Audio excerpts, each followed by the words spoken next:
ત્યાં એક 8-10 વર્ષનો છોકરો આવ્યો, દુલ્હો બનીને, શેરોને, પીળી પીતાંબરીને, અને આટલી મોટી છોલકી હતી, ઉપર રેશમી ઓલાથી ઢાંકેલી હતી.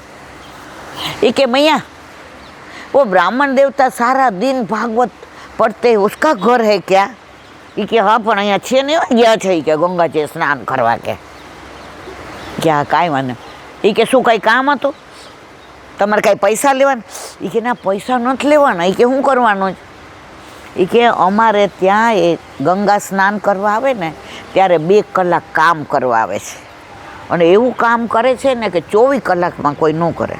અને અમે એને કહીએ ને કાંઈક લઈ જાઓ પૈસા, તો ના પાડે કે મારે જરૂર નથી, મારે જરૂર નથી. તો જ્યારથી એણે ભાગવતનું વાંચન પઠન ચાલુ કર્યું,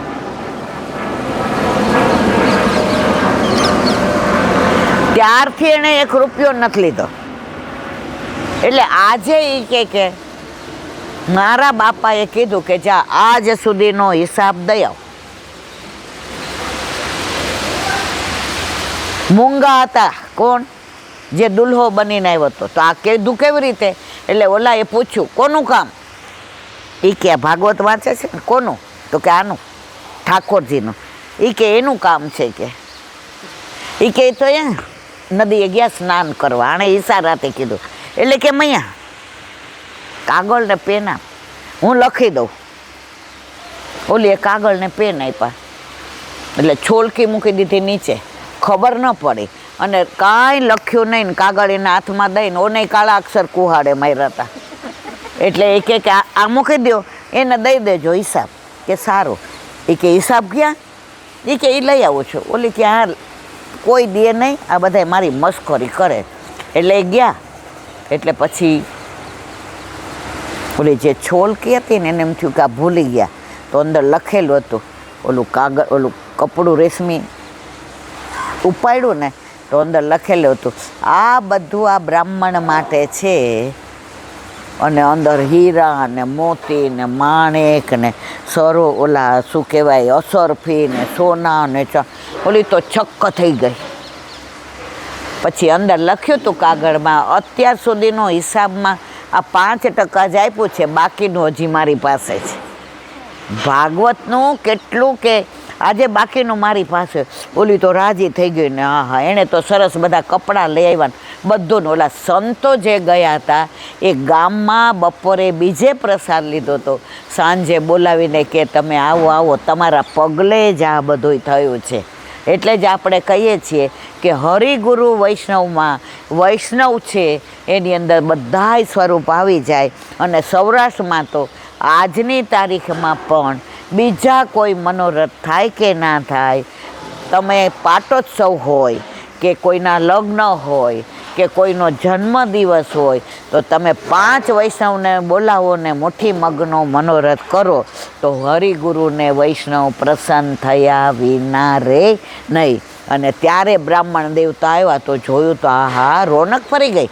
એ કે આ મારા વાઈફ છે કે બીજાના છે? છોકરાઓ દોડતા દોડતા આવ્યા. એ કે આ શું થયું? એ કે તમે તો હાવ ભોળા હો, અત્યાર સુધી કાંઈ મને કીધું જ નહીં, આટલું બધું કમાણા. એ તો તમારા શેઠ હારા. એ કે કયા શેઠ? એ કે બપોરે 2 કલાક કામ કરવા. એ કે ક્યાં કામ કરવા જાઉં છું? એ કે આ જુઓ ચિઠ્ઠી બતાવી તો ઠાકોરજીએ લખ્યું હતું, સાંભળ, મારું જે વાંગમય સ્વરૂપ છે એ મારા લીલાના ગુણાનુવાદ તું કરે છે ને મને અતિ પ્રિય લાગે છે.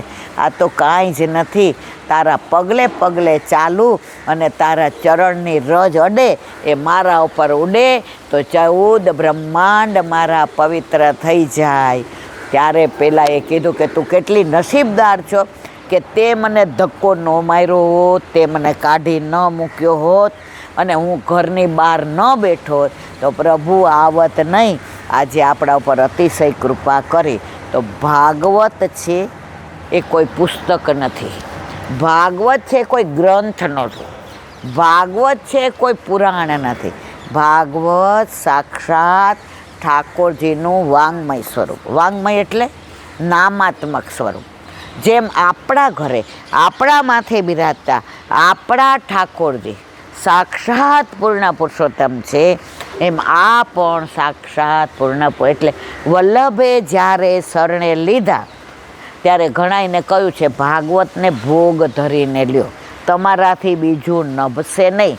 તો ભાગવત એ સાક્ષાત પ્રભુનું જ વાંગમય સ્વરૂપ છે. એટલે અંદર 12 સ્કંદ છે. હવે આપણે આજે આ લીલાનું અનુસંધાન કરીએ. અને આનંદ એ વાતનો છે, ગોસાઈજી બિરાજે, ગોકુળનાથજી બિરાજે, સાક્ષાત વલ્લભકુળ બિરાજે, અને એ વલ્લભકુળના મુખથી જ બોલાયેલો એ જ ભાગવત આજે આપણા નસીબમાં કૃપા કરીને વાંચવામાં આવ્યું.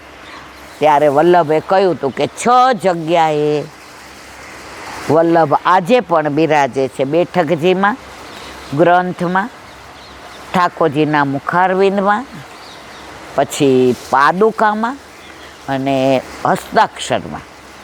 તો આપણે આજે જે ભાગવત છે એ પ્રભુના જે ગુણાનુવાદ છે એ ભલે આજે 5 મિનિટ કરીએ કે 50 મિનિટ કરીએ, પણ આઈની આ રજમાં અને ગાયોની હાજરીમાં, કારણ કે સાંજ પડે અને પ્રભુ ગાયો ચરાવવા તાલવન, મધુવન, બૌલાવન, કોમુદવન, વૃંદાવન, બચવન, ભાંડીરવન, બિહારીવન, કોકિલાવન, ભદ્રવન, બેલવન, માટવન, ગેરેવન, કુંજ, નિકુંજ, લીલા, વનલીલા, ઉપવનલીલા બધે જાય. તો સાંજ પડે એટલે દાવ ભૈયા કે લાલા अब घर जेवे की हुई है बिरिया, હવે ઘરે જવાનો સમય થયો છે. ગાય બલદે, હવે આપણે ગાયને બોલાવ તો કે તમે બોલાવો ને દાવ ભૈયા. તો ગાયને બોલાવે, પૂચકારે, બધા સખાઓ બોલાવો, ગાયો આવે નહીં. પણ જેવા બધા એમ કે લાલા તેરે બિના ગાય નહીં આएगी, અને કદમ ચડ કાન બોલાવત ગયા. પ્રભુ કદમ ચડી અને આખો ઉપરડો આમ ફેરવે તો ગાયો દૂર દૂરથી ઉપરડાને ફરકતો જુએ અને પ્રભુના દર્શન કરે. ત્યારે સમજી જાય કે સવારના અત્યાર સુધી આપણે ઘાસ ચર્યા, યમુનાજીનું જળ પીધું, પ્રભુનું અધરામૃત લીધું, પ્રભુએ આપણને સ્પર્શ કર્યો, પ્રભુ આપણી પાછળ દોડ્યા, પ્રભુએ આપણને વાલ કર્યું. હવે સાંજ પડી એટલે હવે ઘરે જવાનો સમય થયો છે. એટલે ગાયો બધી દોડતી દોડતી આવે. આખો દિવસ ચર્યા હોય એટલે ગાયના આંચળ આટલા જાડા જાડા અને દૂધથી ભરાયેલા હોય. તો પછી દોડે.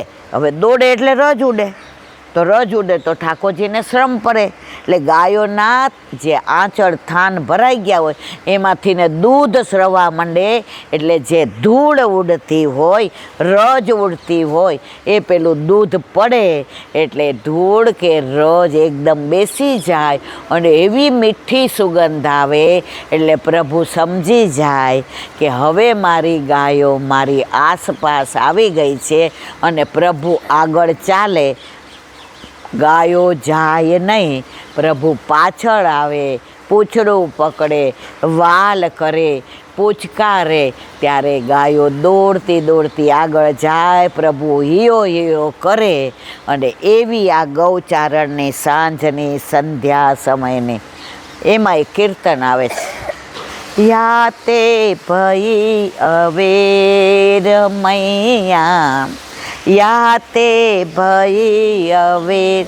વ્રજભાષામાં છે, સુરદાસજીનું છે, બહુ સરસ કીર્તન છે. સાંજે એકવાર ઠાકોરજી મોડા આવ્યા એટલે મા તો આમ બહાર બેસી ગયા થાંભલા પાસે, હજી ના આવ્યો, હજી ના આવ્યો. જરાક પાંદડાનો અવાજ આવે તો માં કે લાલો આવ્યો, વળી જુએ તો નથી આવ્યા. બહાર કોઈના ઝાંઝરના નુપુરનો અવાજ આવ્યો, મારો લાલો આવ્યો, ના હજી નથી આવ્યો.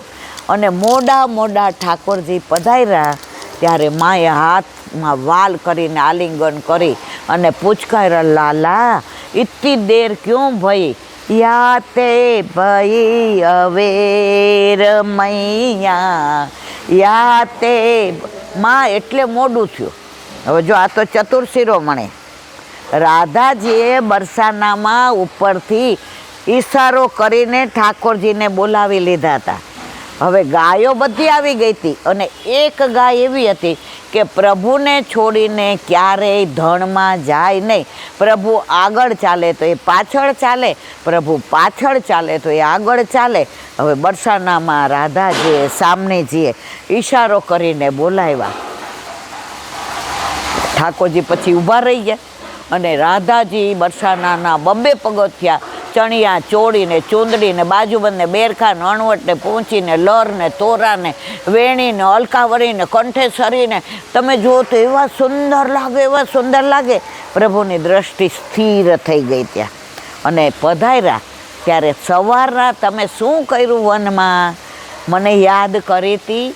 આજે છાકમાં શું આરોગ્યા? આજે ગાયોએ યમુના જળ પીધું હતું, તમે પીવડાવ્યું હતું. એમ કરીને રાધાજીને પ્રભુનું સાનિધ્ય જોતું હતું, પ્રભુની પાસે રહેવું હતું, પ્રભુને આગળ જવા દેવા નહોતા. એટલે જે 2 વાતો કરતા હતા, સંવાદ કરતા હતા, એમાં અવેર થઈ ગઈ. તો માને થોડું કહેવાય કે રાધાજી સાથે એટલે આવું થયું, એટલે આ બધા પ્રેમ કરે છે ત્યાંથી જ શીખ્યા છે કે ભાઈ આમ જ પ્રેમ કરાય.